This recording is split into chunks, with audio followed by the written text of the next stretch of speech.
In this edition of Higher Ed Highlights, 2 campus visits for Chancellor Duffey bookended the Department of Higher Education's first in-person Trustees Conference in 5 years.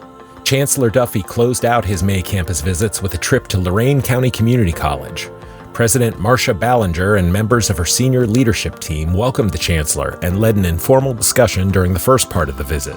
The conversation was followed by a tour that included stops in the Smart Commercialization Center and some of the college's manufacturing labs. From Lorain County Community College to Columbus State Community College, which hosted Governor DeWine, Chancellor Duffey, and public college and university presidents and trustees for their first in-person conference since 2019. Governor DeWine provided keynote remarks to begin the day and talked about the importance of removing barriers to higher education for all students.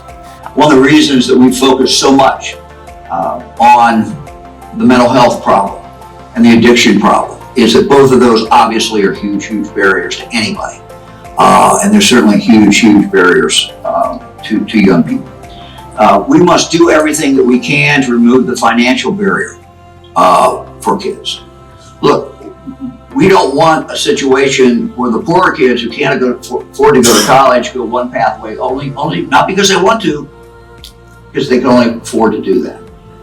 That's not the ideal. That's not what we're working for. What we should be working for is kids make their own choice, what their interest is, what their passion is, what they get excited about. And then we try to figure out how we're going to help them and remove the barriers so they can do that. The Trustees Conference included presentations throughout the day, one of which was a legislative panel discussion featuring Senator Jerry Serino and Representative Tom Young, and moderated by former Youngstown State University President Jim Tressel. The Chancellor's latest visit was to New Concord, where he joined President Susan Hassler and members of her staff for a discussion and tour of Muskingum University. The tour included stops in the quad and some of the university's healthcare classrooms before concluding in the newly opened Bullock Health and Wellness Complex.